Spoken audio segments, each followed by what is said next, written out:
इन दिनों भारत में राष्ट्रीय शिक्षा नीति और त्रिभाषा फॉर्मूले को लेकर तगड़ा बवाल मचा हुआ है। यह फॉर्मूला तब शुरू हुआ जब केंद्र सरकार ने तमिलनाडु को समग्र शिक्षा अभियान के 2152 करोड़ रुपए रोक दिए। इससे तमिलनाडु के सीएम एमके स्टालिन भड़क गए और पीएम नरेंद्र मोदी को चिट्ठी लिख दी। एमके स्टालिन ने अपनी चिट्ठी में लिखा कि यह पैसा शिक्षा का अधिकार लागू करने के लिए चाहिए, इसे जल्दी रिलीज करो। लेकिन केंद्र का कहना है कि जब तक तमिलनाडु त्रिभाषा नीति यानी कि हिंदी, अंग्रेजी और तमिल को नहीं मानता तब तक फंड नहीं मिलेगा। अब यह मामला उत्तर बनाम दक्षिण की जंग बन गया है और सोशल मीडिया एक्स पर भी ट्रेंड कर रहा है। देखा जाए यूं तो 1937 से ही तमिलनाडु में हिंदी को लेकर विरोध है, लेकिन 1965 में जब दूसरी ओर हिंदी को राष्ट्रभाषा बनाने की कोशिश की गई तो यह आंदोलन और ज्यादा हिंसक हो गया। तमिलनाडु ने हिंदी थोपने के खिलाफ आंदोलन किया था, जिसके बाद दो भाषा नीति अपनाई गई। असल में हिंदी को लेकर तमिलनाडु में विरोध 1937 से ही है, जब चक्रवर्ती राजगोपालाचारी की सरकार ने मद्रास प्रांत में हिंदी को लाने का समर्थन किया था। उस समय द्रविड़ कड़गम ने इसका विरोध किया था। इसका पेरियार, ईवी रामासामी, सोमा सुंदर भारथियार और विपक्षी जस्टिस पार्टी द्वारा विरोध किया गया था। 3 साल तक चला आंदोलन बहुआयामी था। इसमें उपवास, सम्मेलन, मार्च, धरना प्रदर्शन और विरोध प्रदर्शन तक शामिल था। इस दौरान 2 प्रदर्शनकारियों की मौत हो गई थी। 1939 में सरकार ने इस्तीफा देने के बाद 1940 में अनिवार्य हिंदी वापस ले ली गई। साल 1965 में दूसरी बार जब हिंदी को राष्ट्रभाषा बनाने की कोशिश की गई तो एक बार फिर से तमिलनाडु समेत गैर हिंदी भाषी राज्यों में हंगामा शुरू हो गया। 1965 में प्रदर्शनकारियों के दौरान हुई हिंसा में 70 लोगों की मौत हो गई थी।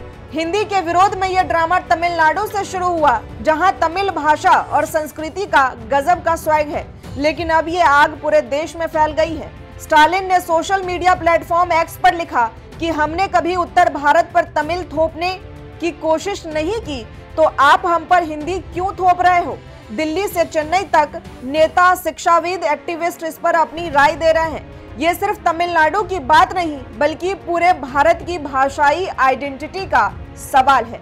अब इस पूरे मामले की क्रोनोलॉजी समझिए। ये ताजा बवाल 4 मार्च 2025 को तब छिड़ा जब स्टालिन ने केंद्र को ललकारा। लेकिन दोस्तों, ये कहानी पुरानी है। तमिलनाडु 1952 से ही 2 भाषा नीति यानी कि तमिल और अंग्रेजी पर चल रहा है। 1968 की नेशनल एजुकेशन पॉलिसी में त्रिभाषा फॉर्मूला आया, जिसे तमिलनाडु ने ठुकरा दिया। तब से लेकर अब तक हर बार जब भी हिंदी की बात आती है, तमिलनाडु नोवे कहता है। इस बार फंड रोकने की वजह से मामला फिर गर्मा गया है। स्टालिन ने हाल ही में कहा कि हम बच्चों को ऐसा भविष्य नहीं दे सकते जहां उनकी अपनी भाषा दब जाए। राष्ट्रीय शिक्षा नीति 2020 के बाद यह मामला एक बार फिर सुर्खियों में है। इस कहानी के मुख्य किरदार हैं तमिलनाडु के सीएम एमके स्टालिन, जो अपनी भाषा और हक के लिए लड़ रहे हैं। वहीं शिक्षा मंत्री धर्मेंद्र प्रधान निशाने पर हैं, जो कहते हैं कि त्रिभाषा नीति संविधान का हिस्सा है। तमिलनाडु के आईटी मंत्री पलानीवेल त्यागराजन ने कहा कि हमारी 2 भाषा नीति टॉप क्लास है, हमें थर्ड लैंग्वेज का ड्रामा नहीं चाहिए। फिर बहुत से लोग इस बहस में कूद पड़े हैं। इतिहास में भी सीएन अन्नादुरई जैसे नेता थे, जिन्होंने 1960 में हिंदी के खिलाफ मोर्चा खोला था। अब असली ट्विस्ट ये है कि आखिर ये विवाद चल क्यों रहा है।